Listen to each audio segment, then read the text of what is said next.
Prince Edward did not ask for another ceremony, another honorary title, or another place in the royal spotlight. He did something far more unsettling.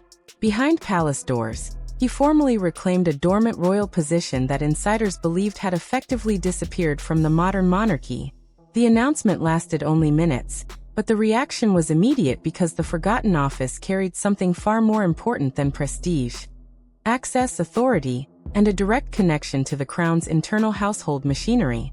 Before we go deeper into what this really means for the royal family, make sure to subscribe so you do not miss a single update. King Charles III knew the moment would land differently once the document crossed the table. Prince Edward had entered the private briefing expecting routine business, but his expression changed as the king placed the appointment before him and explained that the office would be restored immediately. The Lord Warden of the royal household, an ancient crown role responsible for protecting household continuity, ceremonial precedent, and internal protocol, was active once again. King Charles III wanted his younger brother to carry the responsibility. Prince Edward did not immediately reach for the pen. He read the final paragraph twice, as though a second look might lessen its significance. It did not. For years, he had occupied a quieter place within the family, useful, loyal, and respected, but rarely at the center of royal disputes. Now that very restraint was drawing him toward the heart of palace power. He removed his glasses, looked at King Charles III, and quietly asked, "You want this active again?" The answer changed everything. King Charles III confirmed that this was not an honorary revival. Several dormant responsibilities were returning, including oversight of disputes involving Windsor household protocol, ceremonial order, and questions about whether established royal precedent had been properly followed. In simple terms, precedent meant the accepted pattern used to determine how royal duties should be handled whenever conflicts emerged. Prince Edward understood immediately that he was not being handed a decoration. He was being handed friction. Then came the second document. As he opened it, he discovered that contested household decisions could now be referred directly to him instead of becoming trapped within competing palace offices. King Charles III watched silently. The restored position placed his brother between royal tradition and the private machinery that guides senior members of the monarchy. Every decision, every recommendation, and every ruling could affect someone personally. One absence suddenly felt louder than anything that had been said in the room. A senior royal who would normally be expected at such a briefing was nowhere to be seen, and Prince Edward noticed. He remained silent, but King Charles III saw the question in his face.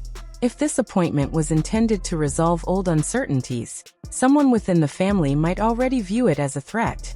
Before anyone could fully understand why King Charles III had chosen Prince Edward, they first had to understand the man himself. A brother who had spent years learning how to serve without demanding the crown's attention. For years, Prince Edward's greatest strength had been defined by what he did not do. That he did not dominate headlines. He did not transform every royal disagreement into a public battle. He rarely appeared interested in competing for influence. That restraint made him easy to underestimate. Now the very qualities that had kept him outside the palace power struggle were the same qualities placing him at its center. Both Prince William, Duchess Sophie, and King Charles III understood that Prince Edward's new responsibility could reshape relationships within the royal family. Prince Edward carried the appointment home with more weight than he had revealed during the meeting. As the king's younger brother and Prince William's uncle, he had always stood close enough to understand the pressures surrounding the crown, yet far enough from the direct line of succession to avoid appearing like a rival. That distance had made him useful. Now it made him trusted. The restored office granted him access to matters capable of affecting multiple royal households at once, meaning neutrality was no longer simply a personal quality. It had become part of his duty. Duchess Sophie noticed the change before he spoke a single word. She placed a cup beside him, watched him reread the appointment papers, and saw that he had barely moved since sitting down. "What exactly have they asked you to protect?" she finally asked. Prince Edward looked down at the documents once more. His wife understood his loyalty to the monarchy better than almost anyone, but she also knew how deeply he disliked being drawn into family conflict. Her next question cut even closer. "Did you truly want the role? Or did you simply find it impossible to refuse King Charles III? The question lingered in the air. Duchess Sophie understood her husband better than most people. She knew his loyalty to the monarchy was unwavering, but she also knew how uncomfortable he felt when drawn into family disputes. This new appointment threatened to place him directly in the middle of them. Prince William reacted differently, but the tension was just as real. When the Prince of Wales learned how much access his uncle had been granted, a flash of surprise appeared beneath his carefully controlled response. Prince Edward was someone he respected deeply, yet the future king immediately recognized what had changed. Matters that had once moved through familiar palace channels could now reach another senior royal before becoming settled decisions. That did not make his uncle an opponent. It did, however, make him newly important. Then Prince Edward discovered something neither Duchess Sophie nor Prince William had expected. Among the documents was authorization to consult archived household rulings, older internal decisions that had not been routinely reviewed for years. These records mattered because they revealed how previous royal disputes had been resolved whenever authority became unclear. As Duchess Sophie leaned closer, one particular reference caught her attention. It concerned a recent disagreement involving ceremonial precedence, the formal order that determines where senior royals stand, sit, or participate during official occasions. Prince Edward stopped reading. The reference was far too recent to be a coincidence. Something had happened before King Charles III restored the forgotten office, and the timing suddenly felt deliberate. He requested the complete file connected to the dispute. By the following morning, it arrived. The answer was hidden within a ceremony that had appeared perfectly organized from the outside, but had become deeply problematic behind closed doors. The forgotten office had not been restored because King Charles III had suddenly become nostalgic. It returned because of a single moment that palace officials could no longer ignore. Weeks earlier, during preparations for a major Windsor ceremony, two senior royal households issued conflicting instructions regarding who held final authority to alter the order of precedence. What followed was brief, private, and deeply uncomfortable. By the time a chair had been physically moved back to its original position, King Charles III knew the existing system had failed. Prince Edward understood the problem the moment the rehearsal stopped making sense. Over time, ceremonial responsibility had become divided among private secretaries, household departments, and senior royal offices, each overseeing different aspects of palace operations. Most of the time, the arrangement worked because disagreements were resolved before anyone noticed the overlap. On this occasion, however, two competing sets of instructions collided over the order of precedence: the formal arrangement that determines where senior royals stand, sit, or enter during official events. No one in the room could clearly explain which instruction carried final authority. Prince Edward felt the tension intensify when an aide quietly informed him that his ceremonial position had been changed. He immediately asked whether King Charles III had approved the adjustment. The answer was unclear. Another office had apparently requested the change, but no one could produce evidence of final royal authorization. The prince remained calm. Yet the uncertainty mattered because altering the position of one senior royal could affect the entire ceremonial order surrounding them. He halted the rehearsal. Then, taking hold of the displaced chair, he moved it back to its original position and calmly stated that nothing else would change until the authority behind the instruction had been identified. Later that day, King Charles III learned of the incident through a written rehearsal report. He read the account once. Then he read it again. With each review, his frustration grew. The king was not upset because his younger brother's position had been altered. He was upset because several experienced officials had been present in the room, yet none of them could explain who possessed the final authority to make the decision. That weakness exposed a serious flaw in the system. If such confusion could emerge during a rehearsal, it could easily surface during a far more sensitive royal occasion. Then the archive search changed everything.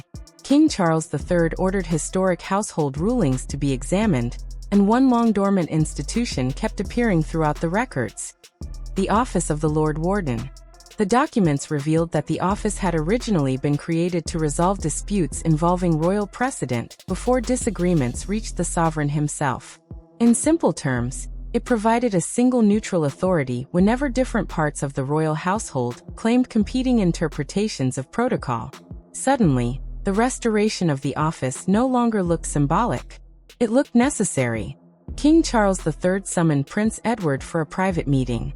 Shortly after reviewing the archived files, the king explained that restoring the dormant office could prevent individual royal households from quietly overriding one another, while still preserving the crown's ultimate authority. Prince Edward immediately understood why he had been chosen. What had once appeared to be his distance from palace competition now looked less like a weakness and more like a safeguard. His reputation for neutrality made him uniquely suited to the role. Yet one danger remained. A neutral guardian was only effective if powerful people accepted his decisions. And Prince Edward was about to discover what happened when someone senior did not. The challenge arrived sooner than anyone expected. His first major ruling placed him face to face with someone prepared to test whether the revived office possessed any real authority. The first true test of Prince Edward's power did not take place before cameras or during a public ceremony. It happened behind a closed palace door, with no audience to soften the words being exchanged. A proposed change to an upcoming royal engagement landed on his desk carrying instructions that bypassed established household precedent. Prince Edward rejected it. Hours later, he was confronted directly. What began as a disagreement over procedure quickly became something far more personal. A challenge to whether the quietest senior royal in the family would actually use the authority he had accepted. Queen Camilla entered the meeting already aware of his decision. The disputed briefing concerned ceremonial access and seating arrangements affecting multiple royal households. However, the proposed changes had advanced without all of those households being consulted. As Lord Warden, Prince Edward's responsibility was clear. He was required to protect established precedent unless King Charles III personally authorized a departure from it. That distinction mattered. If one office could quietly alter arrangements affecting another household, the entire structure King Charles III had just restored would become meaningless. Queen Camilla pushed the document across the table and challenged the refusal directly. She argued that the monarchy could not continue to be governed entirely by rules created for a different generation. Prince Edward listened without interruption.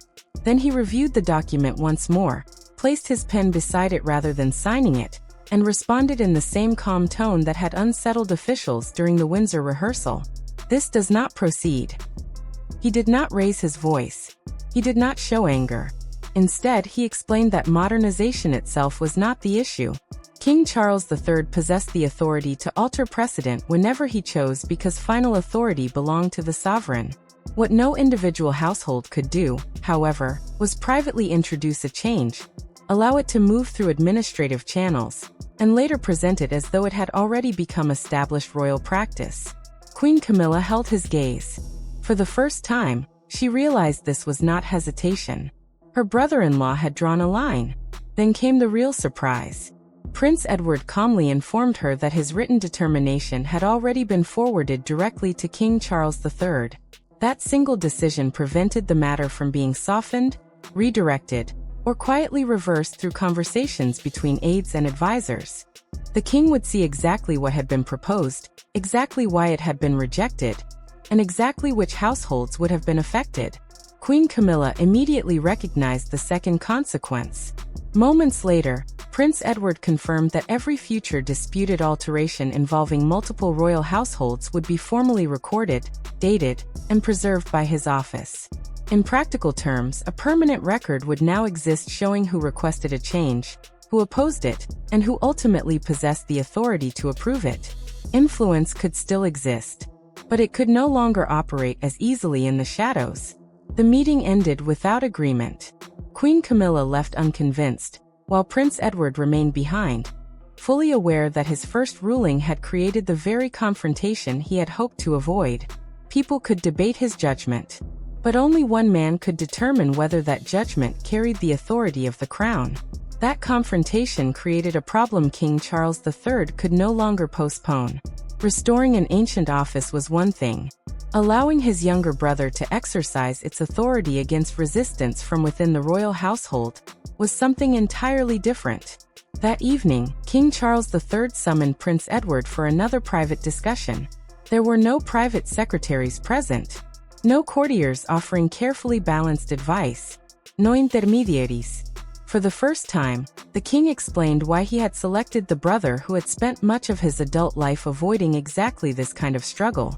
King Charles III made no attempt to suggest that the restored office placed Prince Edward above anyone in the royal chain of authority. Final power still rested with the sovereign. His brother could not overrule him. What the office could do, however, was prevent lower-level household officials from turning disputed changes into accepted facts before the crown had properly considered them. That distinction was critical. The monarchy depended not only on who held power, but also on whether everyone clearly understood where that power began and where it ended. Prince Edward listened carefully as King Charles III revealed the deeper purpose behind the restored office. The king explained that Prince William was carrying an increasing share of the responsibilities connected to the future reign. At the same time, different royal households were making decisions that often affected one another. To maintain stability, King Charles III needed someone trusted enough to protect continuity, without appearing to create a rival center of influence. The revived position was intended to serve as a stabilizing mechanism, a way to prevent friction from growing into open conflict. Then the king admitted something more personal. Appointing Prince Edward had not been an easy decision. The role would pull his younger brother directly into disputes he had spent years avoiding. And King Charles III understood the cost. Every ruling would create resentment somewhere. Every decision would risk being interpreted as taking sides. That was precisely why he had chosen Prince Edward. Ambition was the one quality the king could not afford to place inside the office. Prince Edward responded thoughtfully.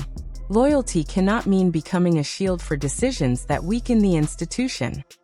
He explained that if he accepted the responsibility, he would not defend a flawed process simply because pressure came from someone close to the crown. For several seconds, King Charles III said nothing. The silence between the brothers carried more weight than any argument. Then the king made his reasoning unmistakably clear. According to a private household record, 3 possible custodians had been considered for the position. Prince Edward had been chosen because he alone possessed no personal interest in expanding his own authority. He could protect the structure without needing to benefit from it. Reaching for a final document, King Charles III presented a formal instruction requiring that Prince Edward's determinations receive an official response rather than being bypassed through private conversations between aides. The king signed the document. For a brief moment, he kept his hand resting on the page. Then he pushed it across the desk. "Now they know I meant it." Within 24 hours, every senior royal household would receive the instruction. The moment those words left the king's desk, Prince Edward's appointment ceased to be symbolic. It began producing consequences that could not be ignored. The changes were nearly invisible to the public. Inside the royal household, however, they were immediate. Briefing papers began taking different routes. Proposed alterations that had once advanced through informal conversations now required written justification. Long-forgotten precedents were retrieved from archives. Staff members who had barely heard the title Lord Warden, mentioned a week earlier, suddenly found themselves accountable to it. For one senior royal in particular, the realization was uncomfortable. Decisions once shaped primarily through influence could now be stopped before becoming reality. Prince Edward watched the consequences spread more quickly than he had anticipated. His office began formally reviewing disputed ceremonial and household matters. Issues that once remained isolated within separate departments were now being examined through a single neutral process before moving further. The change mattered because overlapping royal households could no longer quietly resolve questions affecting one another without leaving a clear record. Prince William's team quickly recognized the advantage. Instead of forcing the Prince of Wales into direct disagreements whenever another office advanced a conflicting interpretation, his uncle could review the matter before family tensions became personal. Queen Camilla encountered the new reality when the first proposal was returned. Attached to it was Prince Edward's formal objection. Her private secretary explained that King Charles III had upheld the review process exactly as it had been written. The Queen Consort finished reading. She folded the paper once, placed it carefully on the table, then dismissed everyone from the room without comment. She had not been publicly overruled. Yet the message was unmistakable. Influence could still shape discussion. It could no longer make procedure disappear. Prince Edward felt no satisfaction in the outcome. Later, Duchess Sophie found him sitting quietly with another stack of returned files, barely touching the notes in front of him. She understood what troubled him. Every time his office succeeded, someone within the family might feel diminished by it. The trusted confidant reminded him that avoiding resentment could not become more important than fulfilling the responsibility King Charles III had entrusted to him. He understood her point. Still, the burden remained. Then older disputes began resurfacing. Palace staff realized that unresolved questions of precedent could now be examined again, especially in cases where previous decisions had never received a clear final ruling. Among those files was one that Prince Edward opened more cautiously than the others. It concerned Prince William and the future boundaries of his authority. As discussions moved closer to matters connected with the next reign, the stakes changed dramatically. This was no longer merely about seating arrangements, ceremonial access, or protocol. The file touched the future king directly. Any written determination could easily be interpreted as Prince Edward defining powers his nephew might one day inherit. He immediately recognized that handling the matter through paperwork alone would be a mistake. So he made a decision. A private message was sent requesting a meeting with Prince William. No aides would attend. No official notes would be taken. The next decision would not be settled by clerks, protocol manuals, or competing households. It would be settled between an uncle and the man destined to become king. For the first time since Prince Edward accepted the restored office, the paperwork disappeared. No secretaries sat nearby. No written ruling waited on the table. Prince William agreed to meet privately because the question before them was larger than ceremony itself. Was Prince Edward preserving the monarchy that King Charles III had inherited? Or was he helping prepare the monarchy that Prince William would one day lead? The answer they reached would determine whether the restored office became another source of division, or something neither man had expected. Prince William chose his words carefully because he understood how much could change in the years ahead. While King Charles III remained firmly in control, Prince Edward's office might appear limited in scope. During a future transition of reign, however, its importance could grow considerably.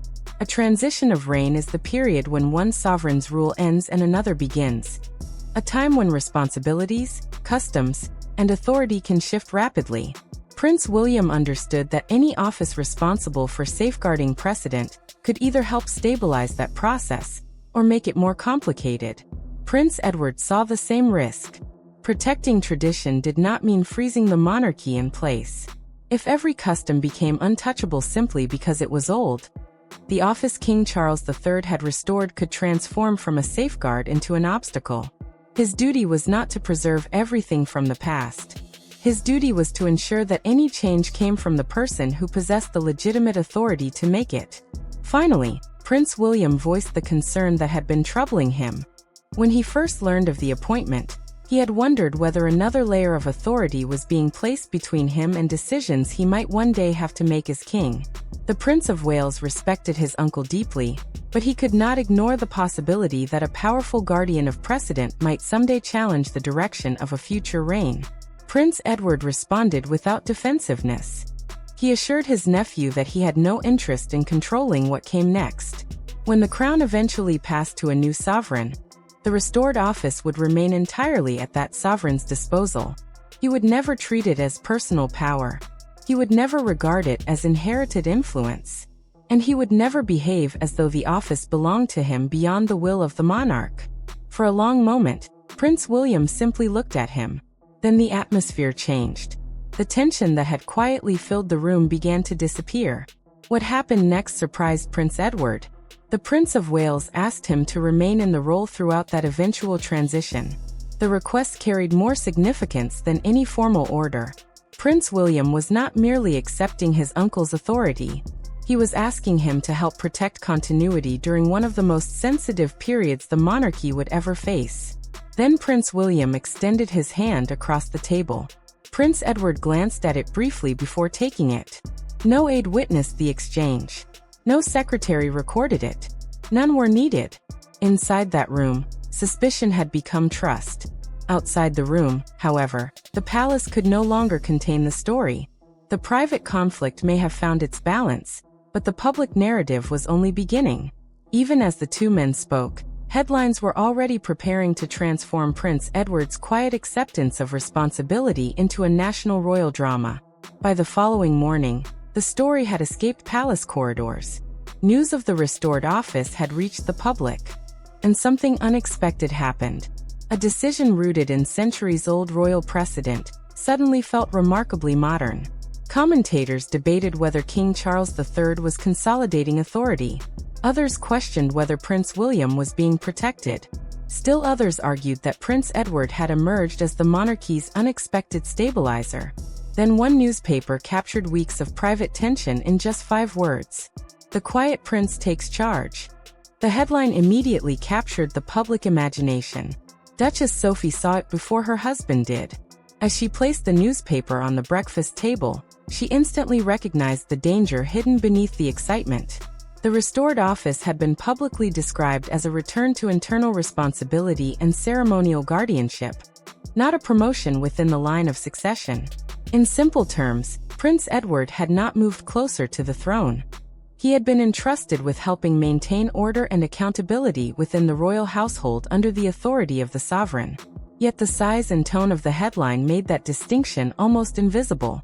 When Prince Edward finally read the front page, he exhaled and offered a weary smile.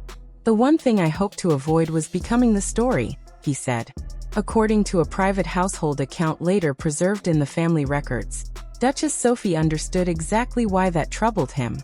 His effectiveness depended upon being viewed as neutral. The more dramatic the coverage became, the greater the risk that every future ruling would be interpreted as evidence of a palace power struggle.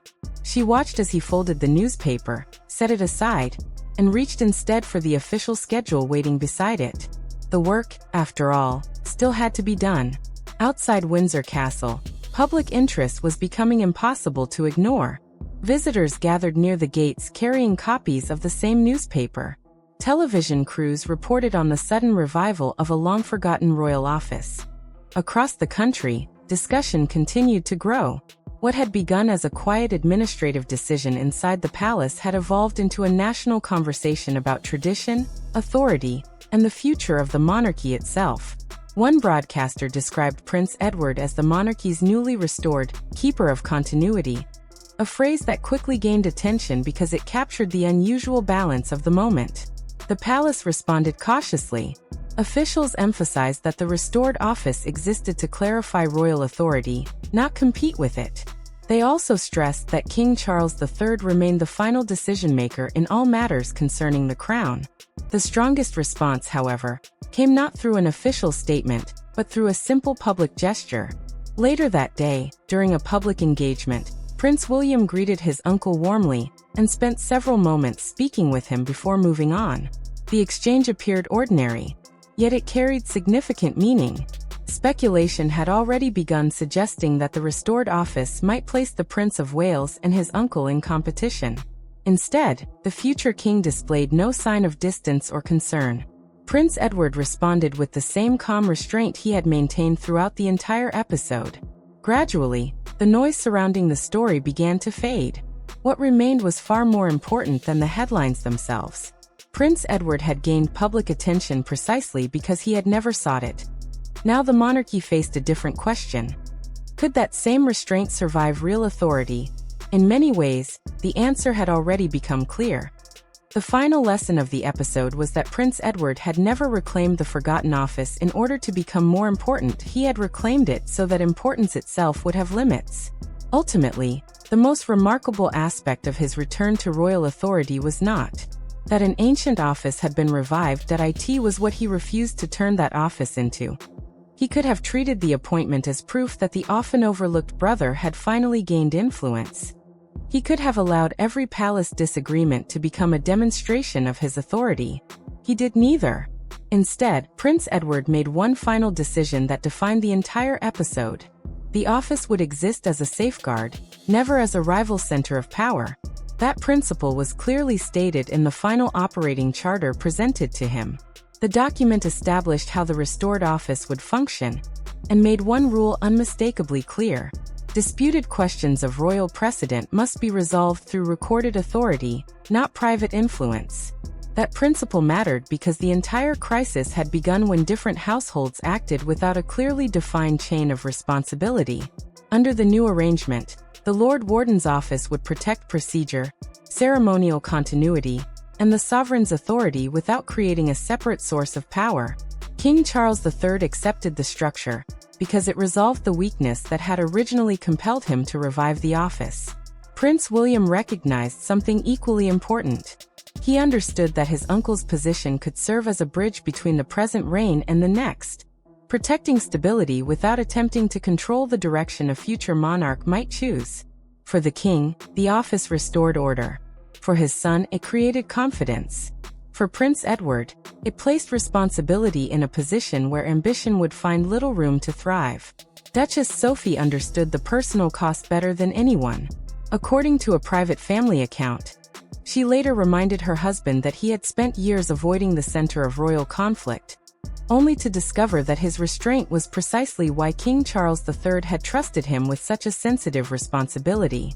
Prince Edward admitted that the experience had changed the way he viewed those quieter years. At times, being overlooked had felt like a judgment. Now he saw it differently. Distance from rivalry had given him something more valuable than attention. It had given him credibility. When the time came, Prince Edward signed the charter slowly and deliberately. Afterward, he closed the folder and returned the ceremonial seal to its box rather than keeping it beside him. The gesture carried the final meaning of everything that had happened. The authority belonged to the crown. It was never his to possess. Later, King Charles III, Prince William, and Prince Edward stood together, their respective roles unmistakably clear. The king remained the sovereign. The Prince of Wales remained the future of the monarchy. And Prince Edward had become something different. A guardian position between them, not a competitor to either. He entered the crisis as a royal figure many people had learned to overlook. He emerged from it as something far more significant. The man trusted to protect the boundary between tradition and ambition.